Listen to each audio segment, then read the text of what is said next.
I know a place that's sound and safe for us now. No need to hide or say goodbyes, leave them out.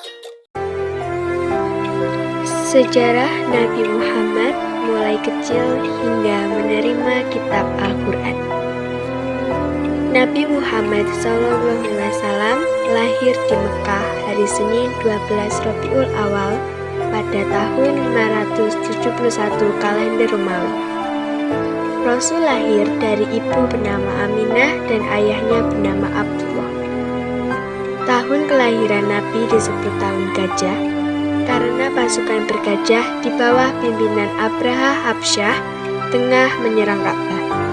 Allah Subhanahu wa Ta'ala pun menghentikan aksi mereka dengan segala kebesarannya. Burung ababil pun datang menjatuhi batu-batu yang panas untuk mendatangkan wabah penyakit. Rasulullah lahir dibesarkan sebagai anak yatim karena ayahnya Abdullah telah meninggal dunia sebelum usianya genap 3 tahun. Semasa kecilnya akhirnya dibesarkan oleh kakeknya, yaitu Abdul Muthalib. Ibu persusuan Nabi Muhammad SAW adalah Halimah Sa'diyah yang ikhlas menyusuinya. Setelah 2 tahun dibesarkan oleh kakeknya, Abdul Muthalib meninggal pada umur Rasul yang ke-8 dan Nabi diasuh oleh pamannya yaitu Abu Thalib. Tumbuh dewasa, Nabi Muhammad SAW menikah dengan Siti Khadijah, seorang wanita terpandang, cantik dan berasal dari golongan orang berada di Arab. Nabi menikah saat berusia 25 tahun. Nabi Muhammad SAW menerima wahyu Al-Quran surat Al-Alaq ayat 1-5 pada usia 40 tahun. Muhammad menerimanya pada 17 Ramadan di Gua Hira. Peristiwa Sallallahu Alaihi Wasallam adalah diawali dengan ar-ru'yah asy-syadiqah, mimpi yang benar di dalam tidur. Tidaklah beliau bermimpi, kecuali yang beliau lihat adalah sesuatu yang menyerupai cahaya subuh dan di dalam dirinya dimasukkan perasaan untuk selalu ingin menyendiri. Maka beliau memutuskan untuk berdiam diri di dalam Gua Hira. Beribadah di dalamnya pada malam hari selama beberapa hari dan untuk itu beliau membawa bekal. Setelah perbekalan habis, maka beliau kembali dan mengambil bekal kembali.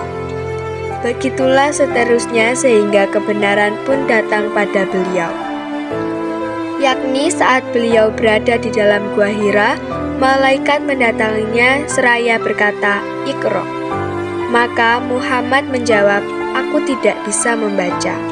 Beliau menjelaskan, lalu malaikat itu pun menarik dan menutupiku hingga aku pun merasa kesusahan. Kemudian malaikat berkata, "Iqra." Aku menjawab, "Aku tidak bisa membaca." Ia menarik lagi dan mendekapku ketiga kalinya hingga aku kesusahan. Kemudian malaikat itu menyuruhku kembali seraya membaca, "Iqra bismi rabbikal ladzi khalaq, khalaqal insana min 'alaq, Iqra wa rabbukal akram, allazi 'allama bil qalam, 'allamal insana ma lam ya'lam." Maka dengan badan yang menggigil, akhirnya Nabi Muhammad kembali pulang ke rumahnya. Beliau meminta istrinya, Siti Khadijah, menyelimutinya. Selimutilah aku, hingga perasaan takut beliau pun hilang.